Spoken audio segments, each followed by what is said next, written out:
Kami dari kelompok 2 akan mempresentasikan tentang sumber energi. Yang pertama akan dijelaskan oleh Aini. Yang pertama, dampak keterbatasan energi. Sejumlah pihak menyatakan bahwa Indonesia saat ini tengah mengalami krisis energi. Alasannya, kebutuhan minyak dalam negeri saat ini lebih banyak ditutupi lewat impor. Sejumlah data menyebutkan, kebutuhan minyak dalam negeri 1,3 juta barel per hari pada 2017 naik menjadi 1,7 juta BPH pada 2018. Ironisnya, produksi minyak Indonesia hanya 750.000 BPH.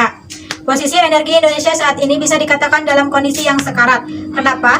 Produksi minyak hanya 750.000 BPH dan sisanya dipenuhi dari impor. Sejatinya persoalan energi adalah urusan kedaulatan suatu bangsa.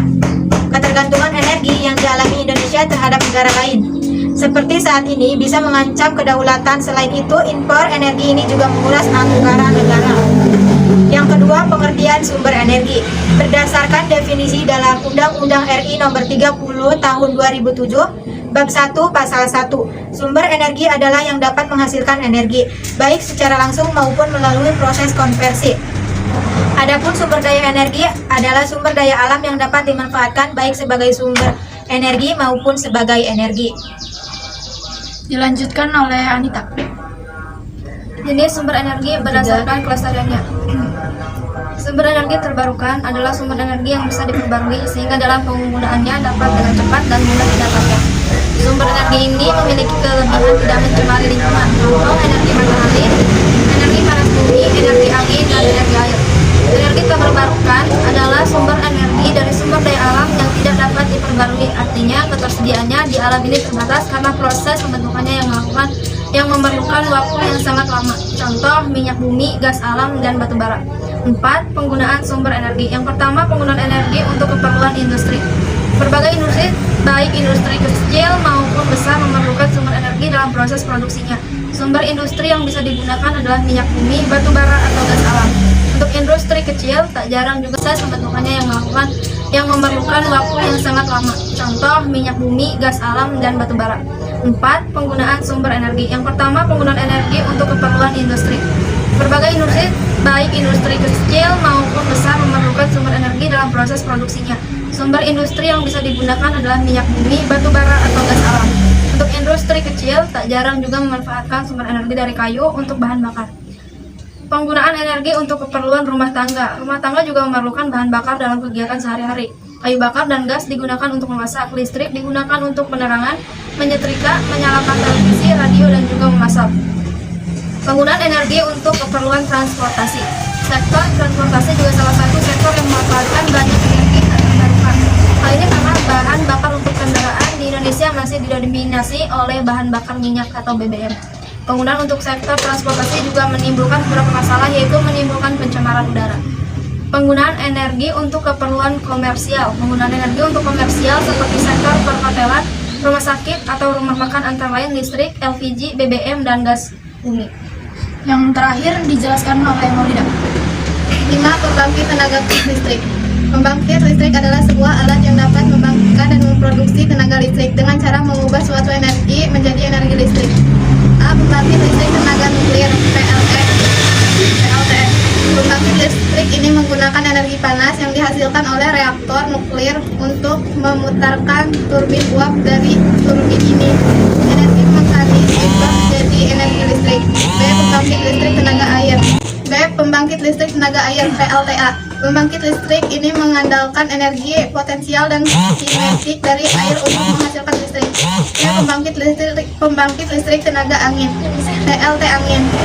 Hembusan angin digunakan untuk memutar baling-baling, kemudian putaran tersebut untuk memutar generator. Dari generator ini energi mekanik diubah menjadi energi listrik.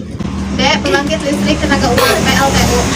Uap yang terjadi dari hasil pemanasan boiler atau penghasil uap dapat memutar turbi yang kemudian oleh generator diubah menjadi energi listrik.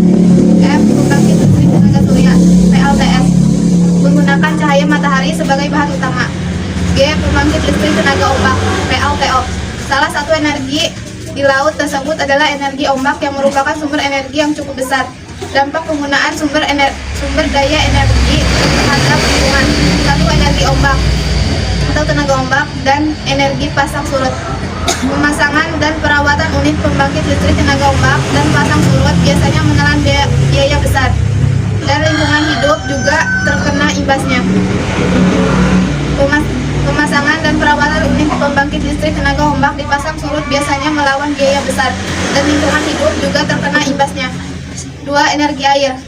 Air ditampung dalam bentuk benda yang mampu bertahan sangat lama dan juga memiliki cukup banyak fungsi, seperti penahanan air saat musim hujan sehingga tidak terjadi banjir, tempat pembudidayaan ikan dan tumbuhan air sekaligus pengairan, dan juga tentunya PLTA. PLTA termasuk pembangkit listrik yang ramah lingkungan karena tidak menghasilkan limbah. Tetapi bendungan juga memiliki sisi negatif, yaitu dapat menyebabkan erosi tanah longsor, terganggunya siklus kehidupan hewan, air tawar, dan bahkan dapat menyebabkan kerusakan geologi yang serius. 3. Energi panas bumi.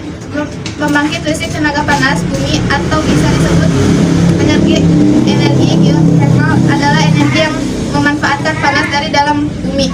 Ini planet kita sangat panas dengan estimasi saat ini adalah 5,500 Celcius. Tenaga ini hampir tidak menimbulkan polusi ataupun emisi gas rumah kaca. Tenaga ini juga tidak berisik dan dapat diandalkan. Kesimpulan, energi dapat berpindah dari satu jenis energi ke jenis energi yang lain. Misalnya, sumber energi dari matahari yang merupakan sumber energi terbesar bagi kehidupan di bumi. Sumber energi utama yang dihasilkan matahari adalah cahaya dan panas. Cahaya dan panas dimanfaatkan oleh tumbuhan untuk memproduksi di bumi. Sumber energi utama yang dihasilkan matahari adalah cahaya dan panas. Cahaya dan panas dimanfaatkan oleh tumbuhan untuk memproduksi atau membuat makanan. Proses fotosintesis. Dalam proses tersebut, terbentuklah makanan yang disimpan dalam daun, batang, akar, atau buah. Karena merupakan hasil reaksi kimia, maka makanan yang disimpan dalam tumbuhan berupa energi kimia. Selanjutnya, hewan dan manusia memanfaatkan dari makanan disimpan dalam tubuh hewan dan manusia. Di dalam tubuh, energi kimia juga diubah oleh hewan dan manusia menjadi gerak ketika melakukan aktivitas. Sekian presentasi dari kelompok kami. Sekian. Wassalamualaikum warahmatullahi wabarakatuh.